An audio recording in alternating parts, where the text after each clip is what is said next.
Let's talk about scrolling.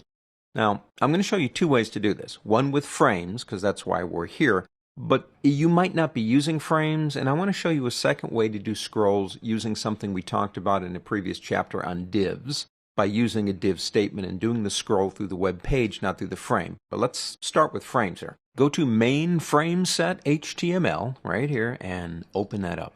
We're back in our wonderful little page.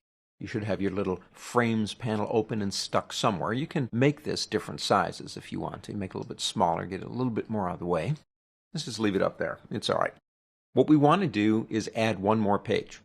Now, we don't have anything for buy something yet, so let's go ahead and click on buy something. Open up the pages folder right there, and you will see a page called buy HTML. That's what we want.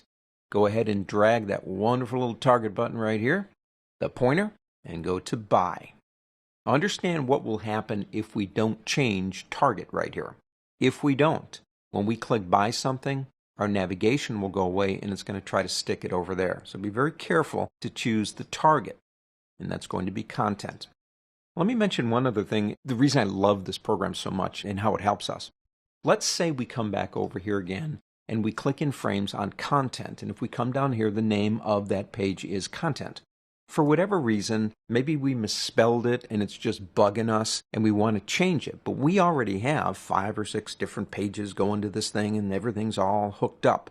If you change the name down here, it will automatically look for every place that name used to be content.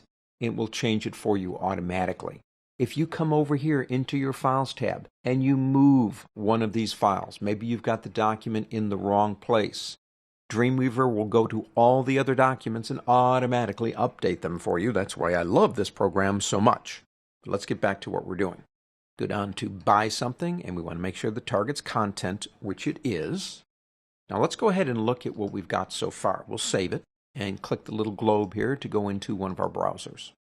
Click buy something. Okay, as you can see right now, I can't get to that content. Now, there's a reason. You may not have yours set this way, but there is a reason why this is happening. Let's get back out of here and figure that out. Come back into and make sure you're in the content panel right here. Notice down here I've changed scroll to no. Now, you probably didn't have it that way. I changed that just actually a few minutes before I started this segment to show you why you want to make sure that's not no when you're working with content. If I select that again, I've got an auto, a default, and a yes. And auto kind of flips it back and forth. Default is if it needs it, use it. Yes means yes, always use it if you need it. Let's go auto. All right, make sure you save it. See it? There it is. You definitely want to be able to have access to scrolls when you're working with pages that might be bigger than the web page itself, or it's possible that your client that's viewing the page may just not want such a tall page. So that's working. Now let's do this. Let's come back out of here and let's go into our content actually. Let's come down to scroll and let's turn that off. We've got a problem now. We're back to that no. I want you to open up the buy HTML page, and that's right over here. Double click and open it. I have this in a div statement. I have defined the width but not the height. That's why it's scrolling so much. This is what we're going to do. We're going to come over here. I have a CSS rule applied. Double click to open it. Go into box, and in box define a height. Let's say 550. Click apply. Now you can see the line right here. It's going to show you the text, but that means that's all you're going to see when we look at it.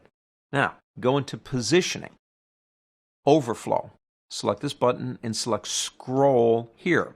So we turned it off on our frame, but we're turning it on a web page that we're using. Click OK. Now you won't see the scroll bar until you actually activate the page in a browser. Make sure you save this. Now we can close it. Let's go back to our frame set here. We don't have to save anything. Click the globe and go preview. Click buy something now, and now you've got the scroll as part of the div. It's up to you. And the reason I wanted to show you that is because you may not be using frames and you still do need a way to scroll information sometimes. Div statements allow you to do that. You define the width and the height and basically use the overflow to scroll, and you've got the same thing. So 2 ways to scroll information, one in frames and one with the div.